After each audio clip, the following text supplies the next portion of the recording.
Hi, I'm Al. This is CB Music Club.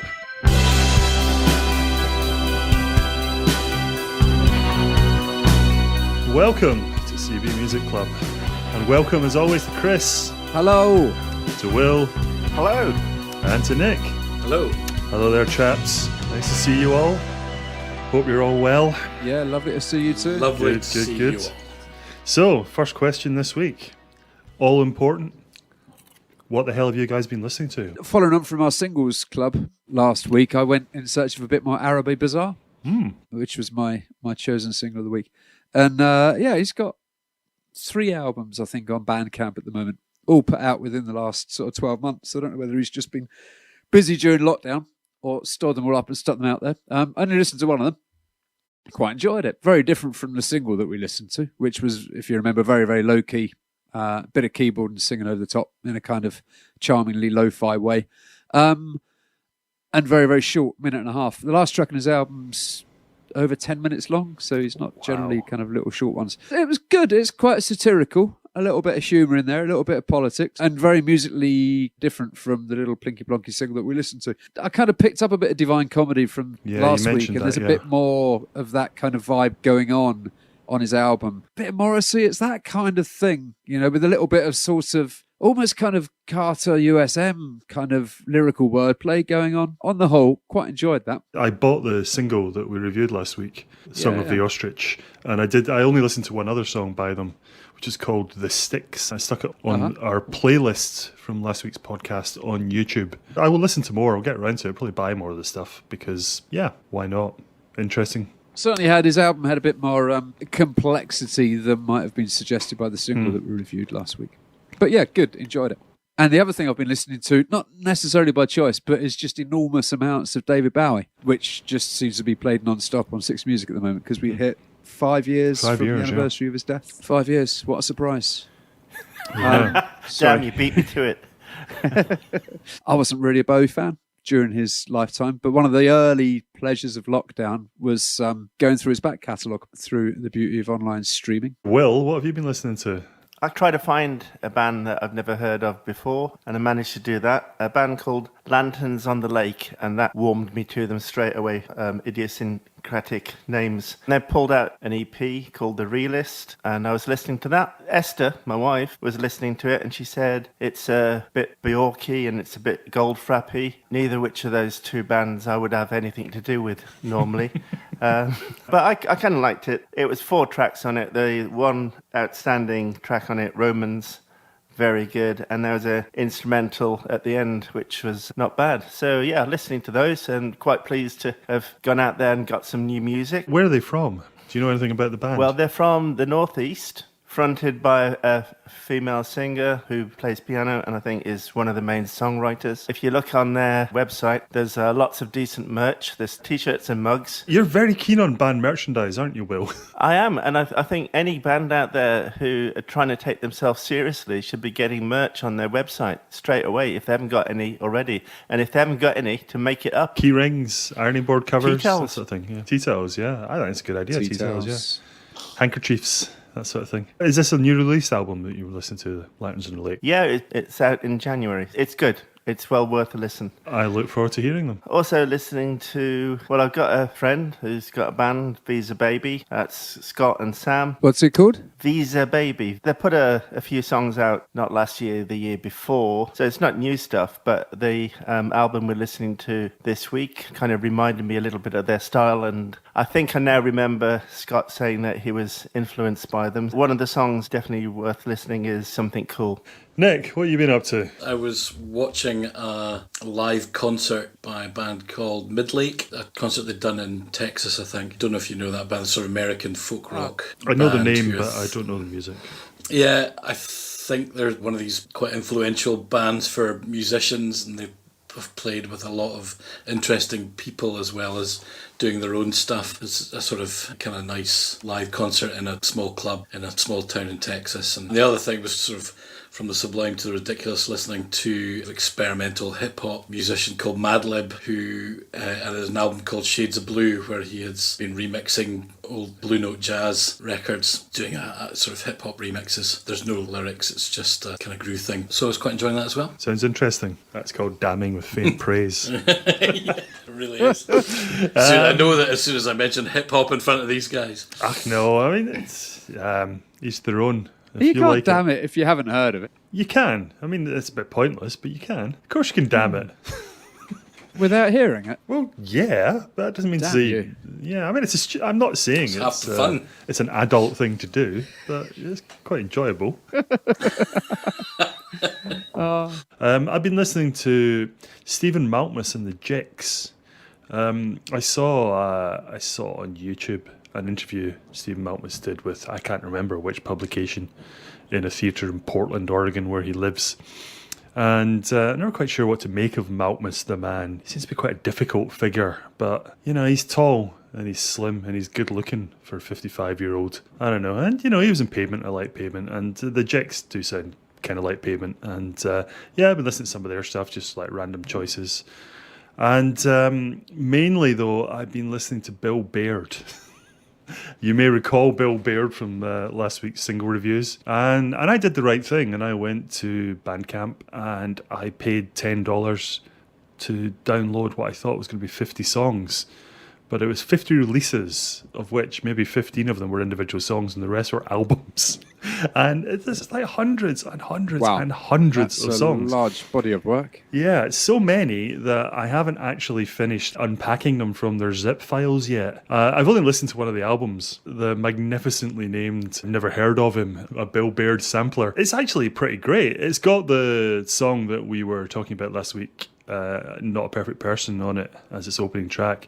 But there's 3 or 4 songs on there that I thought were absolutely fantastic, and some that, not so keen on. But I mean, I've listened to it once, so it's a bit early to be judging, but I think that Bill Baird seems to have been quite a good find, to be honest. Do we know anything about Bill Baird? The stuff that's on Bandcamp goes back quite a long way, I think. He was in a band called Sound Team, Texan band, and there's a couple of Sound Team albums on there, and the stuff that he's done since under various different names as well before there's these many Bill Baird releases. But I don't really know anything about him. No, I mean, I don't know Sound Team. A lot of it reminds me of the Flaming Lips, especially pre-Soft Bulletin Flaming Lips, when, the things, it just reminded me of things like, about their parking lot stuff. Experiments and stuff like that, and all the... Yeah. Sort of weird experimental stuff they were getting up to, and working in home studios, and he just seems to be a very prolific guy recording this fairly lo-fi stuff. It's on Bandcamp for next to nothing at the moment, and I do think you should go over and just pay the guy some money and get a lot of music. Anyway, all that talk, just preamble, isn't it, to the important question of the week. What are you drinking? Chris, are you still dry Januarying? Well, it's still flipping January. Yeah, but it's not dry. It's raining outside when I was out earlier. But there's only 17 days left, aren't there? And I'll probably break my fast at Buns Night, so it's only 10 days to go. So I'm on ginger beer with a little slice of lime and a bit of ice to make it feel slightly more special. And I'd like to say I feel absolutely wonderful having not drunk for the last 14 days, but I don't really feel any different, to be honest. Just quite like a drink. Will, are you back on the wagon? Yeah, back on it. Esther ran into a couple of people she knows, Stuart Watson and Kate Watson. But Stuart said to Esther that he really liked our podcasts and he's an avid listener. So hence I'm giving Stuart a shout out. Friend of the show. Hi, Stu. Hi, Stuart. And he particularly liked the bit where I kind of talk about the non-alcoholic stuff, because he's on the wagon as well. So he's always interested to know what it is I'm doing. It's Blossom Cottage Morello Cherry Cordial, which I'm having with soda water. And to be honest, it's a bit cherryade-ish. I was expecting a little bit of a richer cherry experience, but it's still quite nice. Blossom Cottage Cherry Cordial. Yeah, Morello. Morello cherry. Not just any old cherry. Wow. Nah. Nick, tell me about some alcohol. Save please. us. Tell us about some alcohol. I'm drinking ginger beer. Yay. With Here comes a kick. And a slice of lime. And I do have some rum. Hey. Yeah, it's more like it. Clawed it back. Yes, just to make up for these guys, I'm going to drink their share.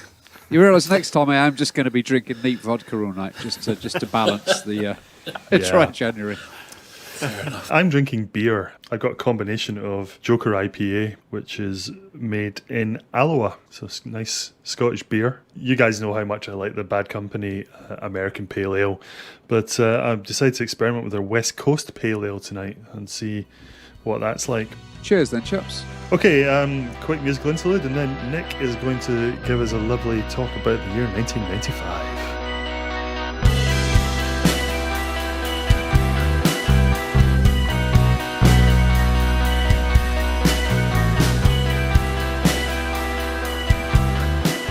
So, do any of you remember 1995? Yes. Vaguely. 25-ish years ago. It doesn't seem that long ago. Probably about the time we were all approaching our pomp. I think I was on the way downhill at that point. I was just getting started and also on the way downhill. Been a long road since. 1995 was the first year of the privatised internet. Was the first year that America Online and Prodigy released browsers making the World Wide Web accessible to the general public. And I do have a vague recollection of starting to do that, at least at work, dialing in. I started a business the year after this, and I can remember buying a computer around about that time and starting to dial in and use the internet. It's amazing how far we've come. But that was happening then when Bill Clinton was the US president, John Major was re-elected in the UK, Chirac won an election in France. 1995 was the year that Bering's Bank collapsed after Nick Leeson lost $1.4 billion speculating on the Tokyo Stock Exchange. That's small change now. Yeah. Oklahoma City bombings killed 168 people. Timothy McVeigh, do you remember that? Mm-hmm. South Africa won the Rugby World Cup, and that was the last Rugby World Cup before rugby went professional. You might remember the visual images of Nelson Mandela lifting the trophy with the South African rugby team. I do indeed, and I don't even remember him being on the pitch. Where did he play? On the wing. There was war in the Balkans, so there was stuff going on in the European courts around war crimes in that area. There was the official end of Desert Storm, actually came in 95 as well. That was when they switched that off completely. Sony released the PlayStation. There's another bit of a technology step forward. Windows 95, of course, appeared as well. The other thing that I found personally interesting was that Seamus Heaney won the Nobel Prize for Literature. And the reason I found that interesting is that he taught my mum English literature at university in Queen's in Belfast. Wow. When she was a teenager, she was involved in the university magazine. I think she was editing it, and they first published Seamus Heaney. That's where his first poetry. 1995 was also a big year for music. There was all sorts of things going on. It was the year that was in the UK was kind of dominated by the Blur and Oasis. Fandango, I think, is the way I'm going to describe it. But there was lots of other things going on. It was the year Richie Edwards from the Manics went missing. Really? Never seen again. It was the year that Bill Berry had a brain aneurysm on stage with R.E.M. It's also the year that Robbie Williams quit Take That. Big albums for Radiohead, for Oasis, Blur, Smashing Pumpkins, Pulp, Bjork. Portishead won the Mercury with Dummy. Bruce Springsteen won a Grammy for the Record of the Year with Streets of Philadelphia. Best New Artist, the Grammys in America in 1995 was Sheryl Crow. Best Alternative Act in the US was Green Day. But of course it was in the UK, it was all about Blur and Oasis and their Britpop battle. Oasis had released a single Roll With It at the same time as Blur's Country House, and we had endless media coverage of the battle for the number one spot, which was eventually won by, can anyone remember? That was Blur. Blur. Was it Paul? It was Blur. It was Blur. It was Blur in the end who won the battle for the single, but actually when it came to them, both bands releasing their albums a little bit later on in the year, Oasis' success, I think, seemed to dwarf that of Blur, and it really became apparent who was the dominant Britpop band at that point. Although there were lots of other interesting acts releasing albums that year, including Pulp, Supergrass, Charlatans, Elastica and Echo Belly. Sort of Britpop thing in the UK was riding high. Black Grape had released an album that year. We had The Levellers having some success. Paul Weller released Stanley Road and suddenly came back into fashion at that point. Take That, of course, were at their height. Simply Red around. E17, Celine Dion, Michael Jackson were having hits. Robson and Jerome were riding high in the charts as well. Everyone's talking about the success of Oasis and Blur in that year. But Robson and Jerome had 2 of the top 3 best-selling singles of the year. If I remember rightly, Unchained Melody was the biggest seller, wasn't it? Unchained Melody was the biggest seller, and I Believe was the 3rd biggest seller. The single that split them was Coolio's Gangsta's Paradise, and Take That Back for Good was 4th. The best-selling album of the year was Robson and Jerome's self-titled album as well. Wow, they cleaned up. They absolutely cleaned up. There was a Bruce Springsteen Greatest Hits. I know he's a favourite of this podcast. Beautiful South had released an album. Wet, Wet, Wet were still going. The Boo Radleys had a #1 album in 95 as well. That's a good album. The Pulp Fiction soundtrack won Best Soundtrack. God, was that from 95 Brit as well? Award that year. Wow. Yeah. Another big single, which was something you'll recall, was by the Rembrandts, I'll Be There For You. Which is in 1995, although it was originally used, I think, for the Friends soundtrack when they launched that programme in 94. But the single was released to global success in 95. So that kind of was what was going on in 1995. So this battle of Britpop, who were you cheering on? Blur or Oasis? Blur. Oasis. Nick? I was fairly ambivalent, I have to say, at the time. Yeah. I didn't particularly like. Wasn't particularly keen on Blur's attitude. Quite liked their music. Probably preferred them musically to Oasis, but I kind of liked Oasis' bullshit nature. I was very much inside of Blur, Oh, really? although it's not a good Blur song by their standards. No, Country House is one of my least favourite Blur singles. Yeah. I mean, it's not a bad well, song. that's the problem. It's I not didn't very really good. like either single. Yeah.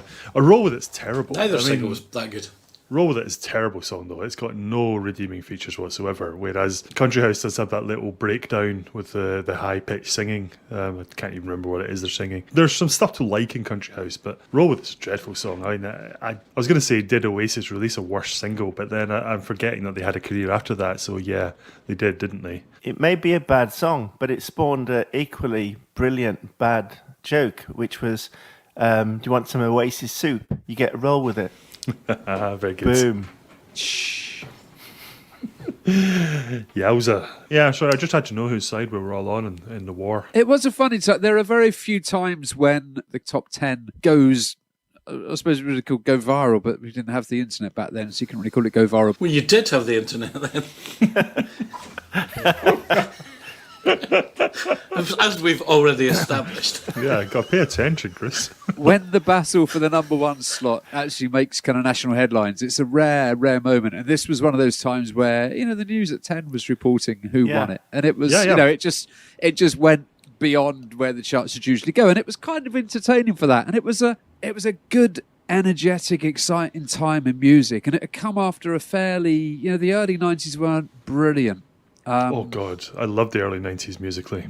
But then it wasn't British music I was listening to, it was American stuff, so yeah. But it kind of did, for everything that was awful about Britpop, it did have a nice kind of, it felt refreshing, and it kind of cleared the way for a whole load of other bands. There'd been nothing between kind of Manchester, and then there was a big gap before Britpop came along, and there was a lot of kind of dance stuff getting in, which just really wasn't. By that point, dance music had become very kind of by numbers and not very, the stuff that was getting into charts anyway was just not very interesting, but there was lots of it and it was all very, very similar, and it kind of took Britpop to kind of clear through that and clear the way for some great stuff. The battle between Blur and Oasis was absurd.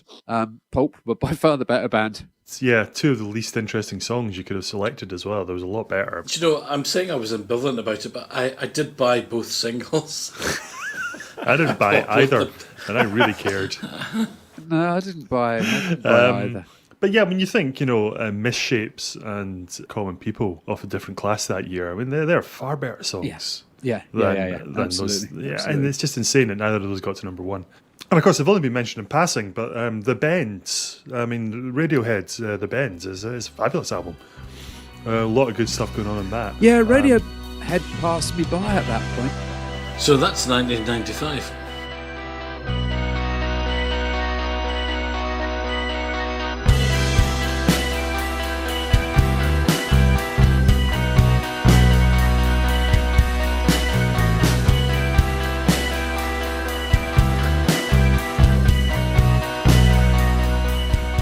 So one album we haven't mentioned in our recap there of the music of 1995 is one of the ones that I was listening to, I can tell you. Grand Prix by Teenage Fanclub, which is our album of the fortnight. I've chosen it because despite wanting to use the podcast to explore new music that I don't know and things that I'm aware of but not familiar with, when you're presented with the opportunity to get the guys to listen to one of your very favourite albums and to hopefully convince some people listening that they should listen to this album, you got to take it, right? Teenage Fanclub had been earlier in the 90s, 1991, they really were critical darlings.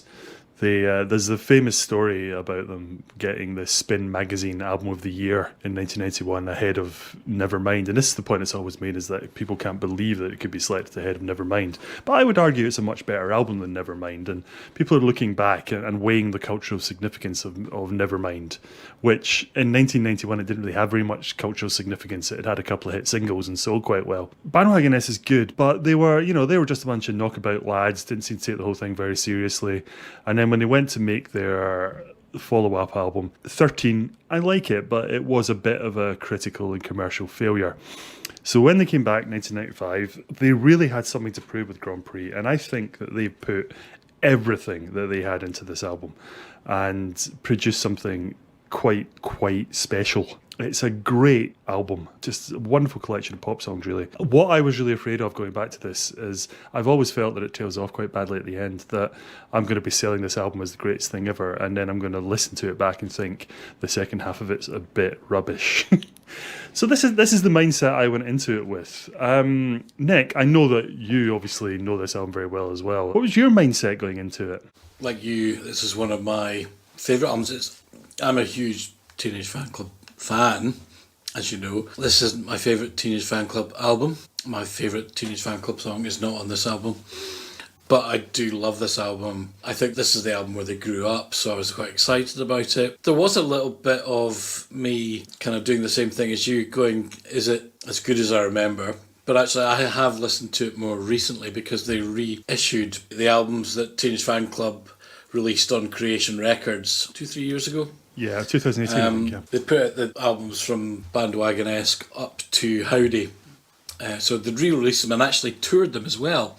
So not only had I listened to the remastered album, but I've seen them perform this album live from start to finish at the Barrowlands a couple of years ago as well. They did 3 nights and they did 5 albums plus a sort of kind of greatest hits bit over 3 nights. So I was pretty confident that I was going to enjoy this, and actually that the album was every bit as good as I remembered. So you knew what you were getting yourself into. Will, on the other hand, I think absolutely. You didn't know Teenage Fanclub, I don't think. So what were you expecting? I was expecting absolute gold, because that's how you kind of put it out there.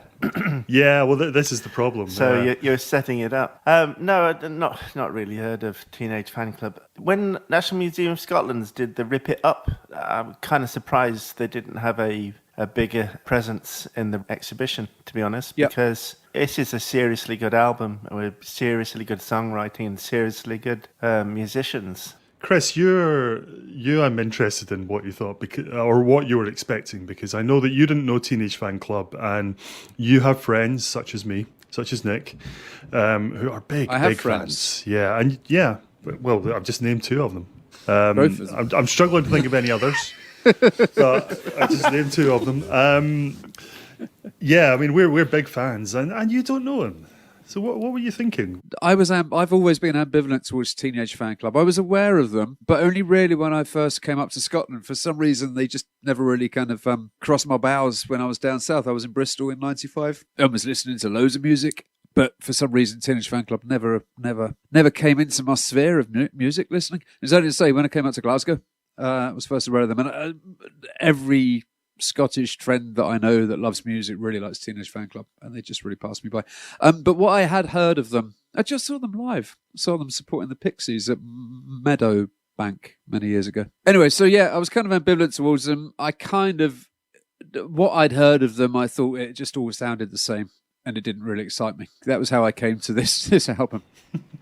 I was wrong. I've decided since. Oh, that's nice to hear. From Grand Prix onwards, every album Teenage Fanclub have recorded, they've got 3 songwriters. The sort of frontman guitarist, Norman Blake, the bassist, Jerry Love, and guitarist, Raymond McGinley. And they tend to all write 4 songs each for the album. And it just seems to me it's like, put your best song first. The first 4 songs of this album, in my opinion, is the greatest opening to any album that I know. There may be better out there. If so, I don't know him. Am I just getting a bit carried away here? What do you guys think? It is a strong start. It's a very strong start. That whole rotating the songwriting and singing, Jude. They take turns to sing, do they? Yeah, they do. Or is it all sung by? Yeah. I found that really interesting. It's not something that I'm particularly aware of other bands doing much, not so regularly. Obviously, people step up and have their moments, but to kind of do it as a very deliberate, take a third of the album each and a third of the set list each. And I was listening through trying to figure out who I liked best out of the 3 of them, and I couldn't really. They've all got some great tracks, and they've all equally got some slightly weaker tracks. So I think that to have 3 consistently great singers and songwriters in the same band is extraordinary. That's very true. It's interesting because this is the first album that they did where Raymond McGinley stepped up and joined Norman Blake and Jerry Love as an equal kind of partner in that, doing an equal number of songs, but he's every bit their equal. When you listen to all of their output, certain albums, Jerry's songs might be your favourite or Norman's songs might be your favourite on different things. On this album, my opinion is that Jerry's songs are probably the strongest on this. This is Jerry's masterpiece, this album. This is Jerry's finest moment, I think. His songs are staggeringly good, I think. Absolutely amazing. It's funny you say about Ray McGinley. I remember reading that they had this sort of initial burst of success. Their first single, Everything Flows, was fabulous. And they created a real sort of critical buzz about them. And then they had their God Knows It's True EP afterwards, keeping that up. And they were really breaking and they signed for Creation. But if I remember rightly, they didn't have a manager. And Ray was basically taking care of that side of things. So when they recorded Bandwagon-esque, or when they were preparing Bandwagon-esque, he didn't actually have time to write any songs. And I think he has 1 song on it, maybe contributing to 1 or 2 others. But yeah, and he does actually, a couple of my favourite songs on the following album, 13, are Ray McGinley songs. But yeah, you are right. Grand Prix is Jerry Love's album. I mean, how such a sort of, the guy, when you see him playing live, such a sort of diffident, sort of uninterested looking man can write these beautiful, heart-wrenching love songs. I have a habit, the first sunny day of spring, I stick on the start of this album just because it feels like summer, and it's just the sound of summer. It's the sound of sunny days for me, the beginning of this album. It's just the most joyous, upbeat, happiest thing imaginable. It's just great. One of the things that strikes me with Teenage Fanclub is they don't sound like a Scottish band with that sense of joy and uplift. Not that Scottish bands are miserable, but they sound like a kind of West Coast American band. They wear their influences pretty heavily. Yeah. And they've never been shy of that. Yeah, but I mean, the other thing that I found interesting was the first 2 tracks of this album, that's the sound that I associate with Teenage Fanclub. So when it came on to Mellow Doubt, well, the rest of the album, in fact, is so very different from those 2 opening tracks. I hadn't realised they'd got such a varied sound. It's interesting you say that, because Mellow Doubt, for me, that song, I remember kind of thinking, something different is going on here. Mellow Doubt, to me, sounded like kind of unplugged Nirvana. Oh, interesting. I see it's been more sort of Neil Young or something like that. Yeah, I think for me it was Neil Young, yeah. Yeah.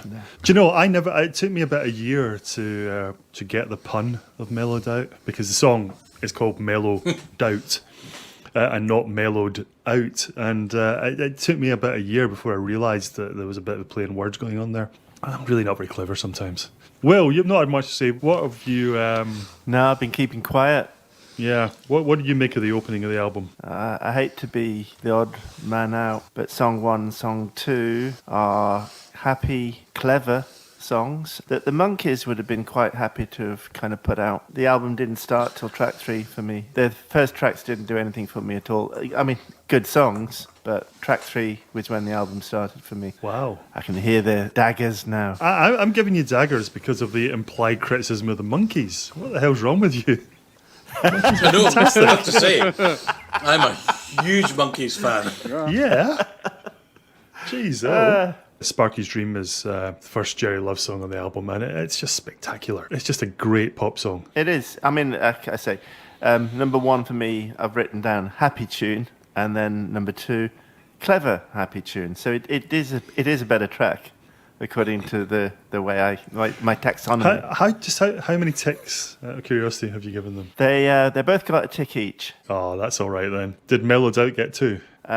No, but it might have just got there, but not quite. 1.5.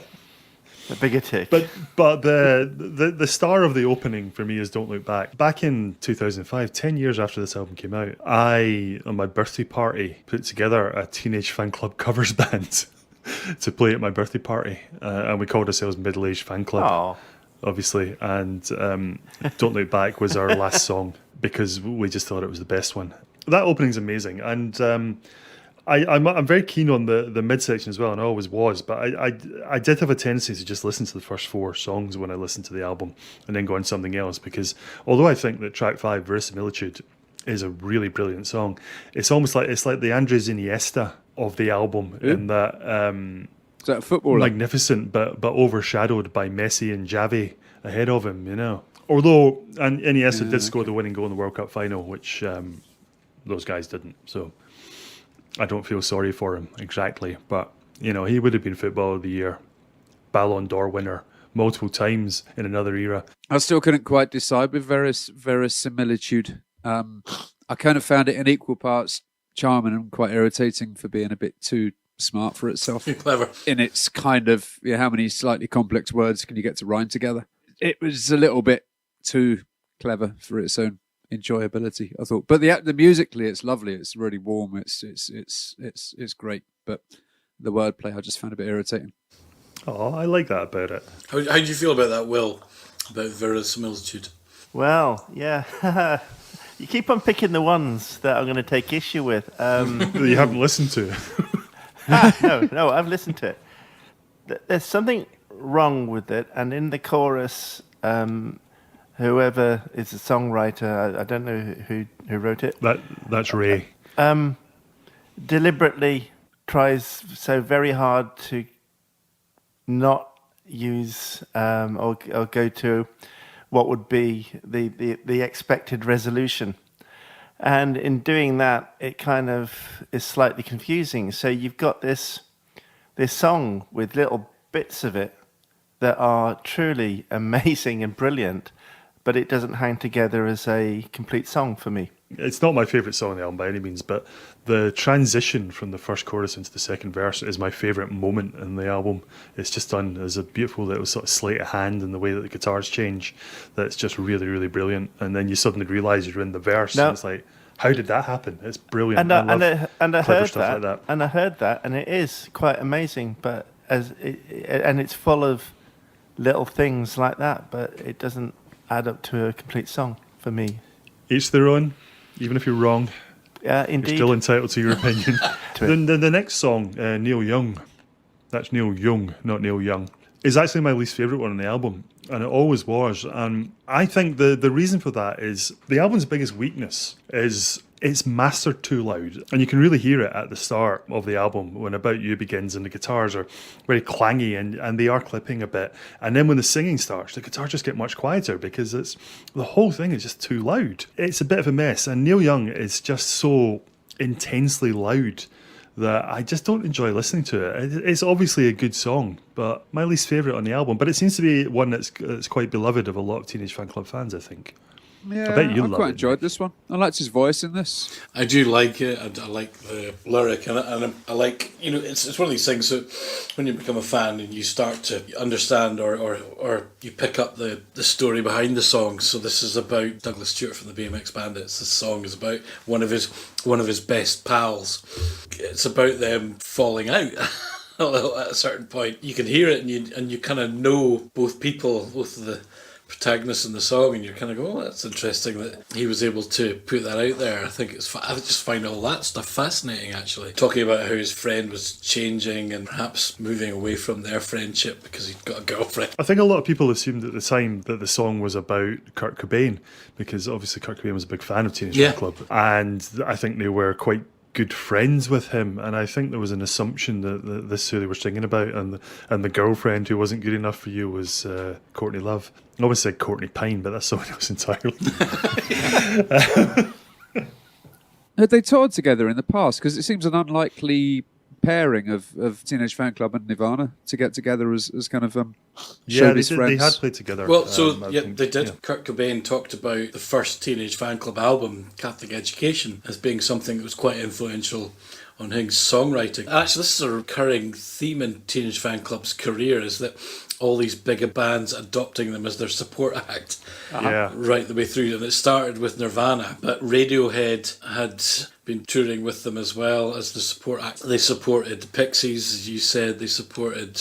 Dave Grohl had them supporting the Foo Fighters when they played at Old Trafford Cricket Ground, massive gig, because, Dave Grohl, obviously big fan. I do think that's that sense of Teenage Fanclub never quite reaching their pinnacle does kind of seem to strike a chord with me. I don't think they've ever really got that widespread respect that they deserved. Well, what was interesting was they always said they took their making the music very seriously. They did not take being being pop stars very seriously. Right. So they weren't interested in the fame and so on. They just wanted to make these records they wanted to make. Tunes. And perhaps the other bands kind of, and it's this recurring thing that actually it's a lot of musicians that really appreciate the songwriting craft, and I think they're just a bunch of kind of easygoing people that everybody seems to be able to get on with, but yet they're really serious about the craft of it. And so all these other acts who've come into contact with them, either touring or in the recording studio, are in a bit in awe of their talent, but and kind of going, look at these guys, are amazing, but they're not as big as us, but they work harder, or whatever the thing is. And how are they? I know I said I had seen them live, but again, it just kind of washed over me. I was only there to see the Pixies, so I don't really remember a great deal about their performance. Are they primarily a studio band, or can they cut it live? Back in those days, they were legendarily shambolic, weren't they, Al? They were kind of, it could go either way. Yeah, it was a miracle if they managed to get through a song without restarting it, yeah. I was talking about how they seem to have grown up on this album, but I think the musicianship takes a jump on this record as well. Part of that is down to a new drummer.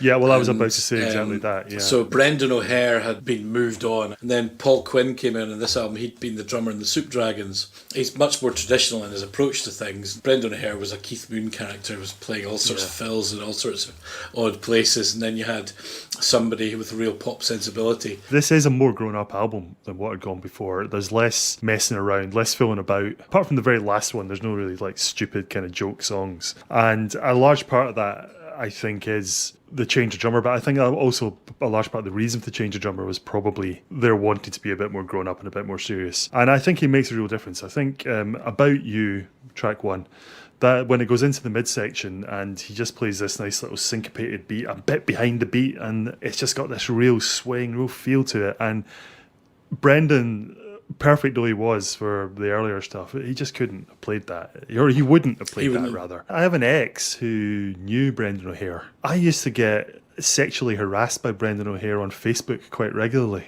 Shocking behaviour for a man who played drums for one of my favourite bands. My Brendan O'Hare story was I was sick at his 21st birthday party at his mum's house.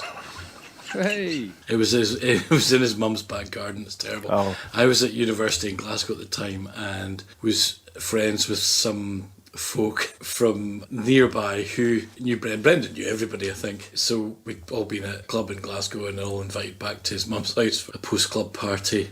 And I had a bit too much to drink and I had to go and find a quiet corner of his mum's back garden to throw up. Still feel bad about that. Leave it for the fox. Well, she knows who it is now. My second favourite ever gig was by Teenage Fanclub. I saw them in, I think it was 1996. There was a sort of little music festival in Edinburgh alongside the Fringe called Planet Pop Festival, I think, and they were the headlining band. And it was all in this pub that's no longer there called the Cas Rock, 200 capacity. And 1996, they were at the height of their commercial success at that point. So to see a band doing that well in a venue that size was really quite special. And they just put on a fantastic show. There wasn't even a proper stage. It was amazing. To see a band that you love in circumstances like that is just the dream, isn't it? Two things I particularly remember about that is that the Scotland football team were playing an away match that night, and Norman kept asking people to check the score for him. We didn't have internet on our phones then, so I don't quite know how anyone found out. And he kept going on about how they were going to play a 10-minute instrumental, which obviously no one believed, but then they did. They played Yola Tengo's I Heard You Looking as their last tune, and it went on for 10 minutes. And that was my introduction to Yola Tengo, who I very much love. And what happens now? So Jerry's left now, I understand. Jerry so when left at the end of that 2018 tour. It became his swan song because by this point they were looking to tour more regularly around the world, I think. But Jerry's an unhappy flyer and didn't really feel that they needed to do the global touring that the rest of them wanted to do. And that became the wedge that he said, right, I don't want to tour anymore. I suspect he probably thought that they would kind of go, right, we'll just call it quits. The rest of the band said, no, we'll keep going. And turn again.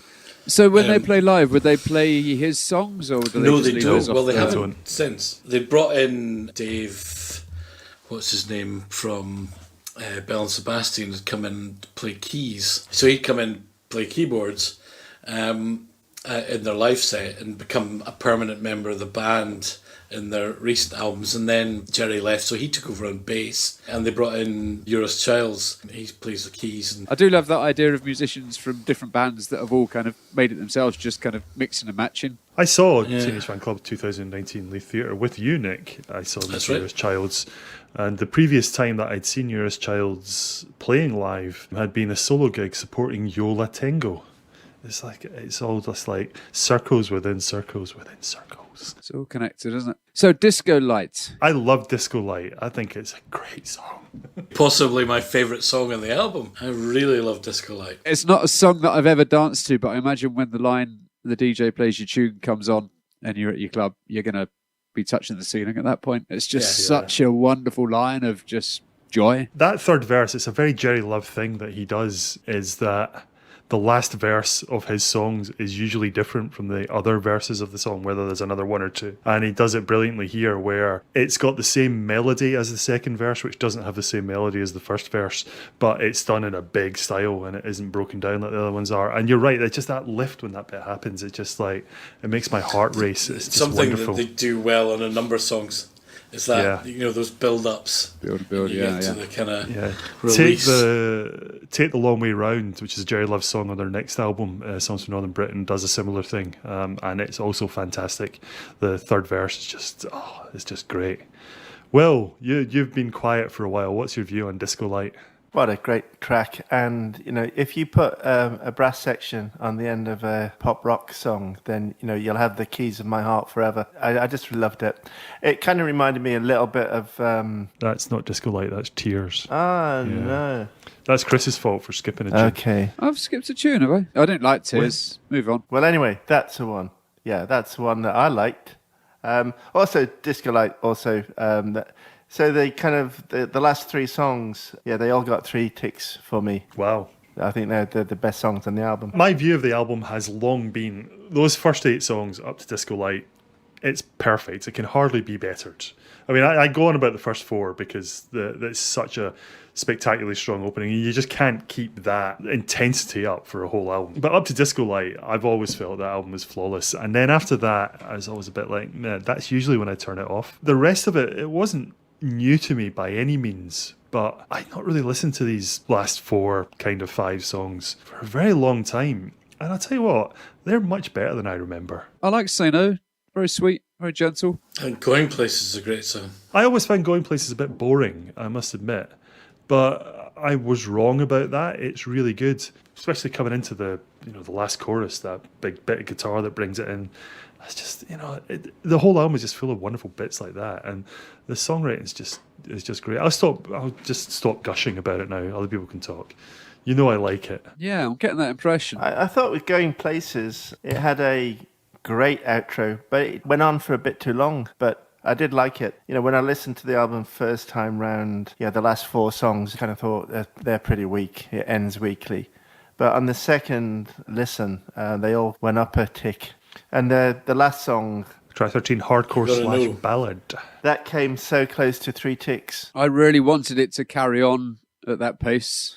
I was really disappointed when it turned into stroke ballad and stopped being hardcore because it kicked off brilliantly. If you go back to their early stuff, the hardcore bit is what we were, and this is where we're going. Yeah. Well, I would say yes. It's a nod back to their earlier days, and it's kind of like a last hurrah of the young Teenage Fanclub, really, and it is quite sweet from that point of view. And what you say, Will, about listening to the first time and thinking these last songs are weak, I thought that about the album for a long time, and I think I was wrong about that. I think they're much better. And it goes back to what I'm saying about them really sort of front loading it with all the most immediate songs. And I'd say I think that's them. They've got something to prove after their last album. And they're going to damn well do it. We've been talking a little bit about how they seem to be really appreciated by other musicians, and clearly they're good, strong songwriters. First listen and then the second listen, you start to get into it and you start to really appreciate what's going on. There's a sort of cheery everymanness to it. The topics are pretty universal. There's nothing that anybody could really dislike. You might get annoyed by some of the too clever wordplay perhaps, but actually a lot of the sentiment in most of the songs is pretty universal. And Yeah. But not banal and not... No. Yeah, I think universal in a very good way. You know, it's not a kind of... They remain interesting. Yeah. So, again, not much arguing about the album this week. We all seem to like it. Well, for those people who like my geeky statistics, I do. Let England Shake scored 24 points or 24 ticks, and this album scored 23 ticks. Ooh. So I clearly liked it a lot, even though I was kind of belly aching a little bit. It was a joy to discover. I enjoyed it a lot more than I thought I would. I thought I knew Teenage Fanclub. I thought I knew what they sounded like, but clearly I didn't at all. And it's an album that I think I'm going to listen to a lot more. Well, I'm delighted you liked it. And I have to say that this is not my favourite Teenage Fanclub album. Their follow-up, Songs from Northern Britain, I think is even better. I think that is a better album too. I think some of their more recent stuff is right up there as well, I have to say. If anybody had disliked the album, I would have been prepared to fight them. I'm just going to say that I like this album more for having had a proper listen to it a few times than I did before. I think it's just wonderful. I think it's an underappreciated, genuine classic. I think if it had been released not during the Britpop era, it's more 70s, more 60s, isn't it? And even the sort of resurgence of sort of bluesy guitar music in the 2000s, I just think it would have been appreciated more commercially, perhaps, almost any other time than when it was released, when it was just sort of lost in the morass of noisy Oasis albums and so on. I think it's a work of genius. I think it's a genuine classic. I'm always banging on about the rubbishness of best-of lists, but this should be... In your Rolling Stone Top 500, this should be in the top 100. This should be in the top 20. It's that good an album, I think. I think it's spectacular. And it's not even my favourite Teenage Fanclub album. I'm not sure that there's room in the top 20 greatest albums of all time for 2 Teenage Fanclub albums. But nonetheless, I did enjoy it a lot. It was good. Very good. You're just trying to stop Nick fighting you by saying that, aren't you? Trying to couch it in terms that will stop him getting violent. We're on the cusp here. Yeah. Hold it back. It's a good job we're in 4 different houses, isn't it? Absolutely. Yeah. Don't tell the listeners. Otherwise. The listeners don't know that. We're like the monkeys. We all live together. That's why I was so annoyed at Will dissing the monkeys. It's like, that's my life. I get it now. No, I mean, in this album, I kind of heard bits of the Monkees. A little bit of Aztec Camera was in there. A little bit of Beatles, a little bit of Squeeze, a little bit of ELO. And they're all great touchstones for me. I liked it. Liked it a lot. Nick, you want to have the final word on it? Well, I liked it. That's good enough for me. Quick musical break, and then we're going to talk about our favourite albums and number 1 singles of 1995.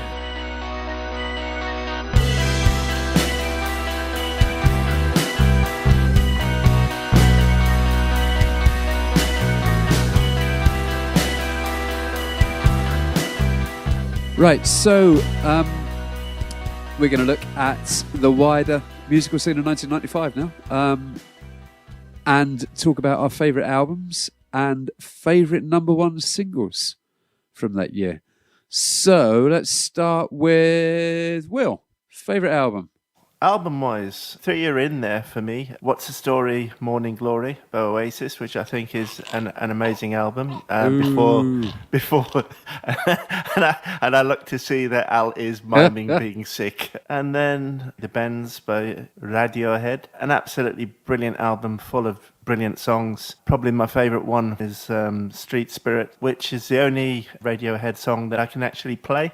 Outstanding favourite album of that year is Stanley Road by Paul Weller. Yeah, there are some The Old Guard. amazing songs. You Do Something to Me, which is like a Stax soul thing, and then the very excellent Broken Stones, which it's his Weller's ability just to change the angle of attack of his soul. He's got such a depth of things like Motown, Philly, and Stax that he just puts it into his songs effortlessly. It was Stanley Road for me. Nice Very metaphor usage. Thank Very you. impressive. Phew. And If it's favourite number one single of the year. Well, not a vintage year for number ones. I thought it was going to be better than this. Yeah, but the outstanding track of that year was Back for Good by Take That. Oof. What a brilliant song. I love that song. Good choice as well, I have to say. There you go. Thanks, Nick. This would be where I would tell a story about playing that song at a wedding if I hadn't told it 2 weeks ago. I've run out of stories, guys. Come on. Got to come up with some different topics. Yeah, but that might persuade anyone listening to this to go and listen to the other one. Or to book me for a wedding. One of those. Best album, Nick. Probably this one, Grand Prix. Oh, yeah. This is one of my favourites. There's other good things that year. There was the Supergrass album, I Should Cocoa. I enjoyed that. There was a Jayhawks album, Tomorrow the Green Grass, and there was Beastie Boys' Root Down album was quite big for me that year as well. But it's still Grand Prix was my absolute favourite, I think. Yep, I can see why after tonight. And single, best number one. The single, God, it wasn't a great year, was it? It wasn't, no. It really was. I can't really look past Back for Good either, because I really didn't like either the or Oasis. So, yeah, and I'm looking at the rest. I mean, it was really rubbish, wasn't it? Pretty poor. Yeah, Unless you're a Robson and Jerome fan. Yeah. I mean, And who isn't around here? although I do like to wander around the house occasionally saying Mr. Bombastic. Ooh. So, Careful, you'll be stealing my fire. however, But not because it's a good song. no, not because it's a good song. I'd pay $1 to see that. Come on then, Al. What you got for us? I mean, obviously my favourite album is Grand Prix, but I think for the sake of having something else to talk about, I'll pick a different favourite, a second favourite, which would be... I had a toss-up. I was going to go for the first Alaska album, which I think is a great pop album as well. But I think actually Smashing Pumpkins' Melancholy and The Infinite Sadness, just because of its ridiculous ambition and the ridiculous variety of things that are on it. I like an album that does a lot of different stuff. Talked about Gorky's Psychotic Monkey because of Yours Child's Tonight. I think their album Spanish Dance Troupe is similar, and it just has like a million different styles on it. Wonderful album, Yeah, and Yola Tengo, I Can Hear the Heart Beating is one, which is a great favourite of mine. Again, you couldn't pin them down to any one style. They're doing everything. Obviously, the Smashing Pumpkins album is a rock album, and sometimes it's really quite over the top in its big rock sound, but it's really interesting. There's so much, especially the second half of the album, there's so much interesting stuff going on. 3 ticks for ambition. Even if it doesn't quite pull it off, I still think it deserves respect for having tried. So that would be my album, apart from Grand Prix. And my single. Do you know, for me, the best song that got to number one, and I'm not picking this as my Cotton Eye single. Joe by the Rednecks. Obviously, apart from Cotton Eye Joe. No, the best song, you mentioned I Believe by Robson and Jerome earlier, but it was actually a double A-side with Up on the Roof, which was originally done by the Drifters. If that had been the Drifters, I'd have picked that as my number one of the year because that's a wonderful song, but I'm not picking Robson and Jerome. Blur's Country House. Go on, you're allowed to. Nah, Blur's Country House. It's not my favourite Blur song, but given the dearth of options, that's my pick. What about you, Chris? Yeah, well, I'm going all... I'm going. You're going to go pulp, aren't you? I'm going Britpop Wipeout. Yeah, absolutely. So Britpop Wipeout. I can't see past Different Class by Pulp. That was my album of the year by a Country Mile. It was the album that we were dancing to. It was the album that was on constantly. And I think it was just a brilliant album of great tunes. And I know you prefer His and Hers, Al, but I really disagree. do. Yeah. I think Different Class is the better of the two. Just from that opening track all the way through, it's just got it's got a coherent sound, and it's got a kind of continuous story that I think His and Hers doesn't quite hold together in the same way. I think it's also got more humour in it than His and Hers, and I always find that I don't know about that. His and Hers quite has got a important little wit. in an album. Yeah, but I think Different Class is funnier. And my single, like yourself, has to be Country House by Blur. And again, it's probably one of my least favourite Blur songs. But looking at everything else that was in the charts, best number one, it has to be. There's nothing else there other than Cotton Eye Joe. But yeah, Country House by Blur. Anyway, so that was 95. What's coming next? All through 1995, we've talked a lot about Blur. The album I'd like to do next time is Think Tank by Blur. Ooh. It's a funny old album. Difficult album, yeah. But it has got some exceptional songs on it. But I was kind of put off it when it first came out because they put a little sort of EP CD free in the Observer magazine. And I just thought bands like Blur shouldn't be doing stuff like that. Anyway, had a few songs off Think Tank, which I actually thought were exceptional, which made me go and seek out the album itself, which I suppose that's what it's supposed to be doing. So we'll do that next time. Good. Looking forward to that one. This is without Graham Coxon, isn't it, Think Tank? I think you left after Think Tank. After Think Tank, okay. I think he left during. Well, I'm sure we can do some research. We'll discover this. Find out before. Yeah. So yeah, this has been CB Music Club. Thank you very much, Nick. Pleasure. Chris. You're welcome. And Will. It was my pleasure and welcome. And thank you for listening.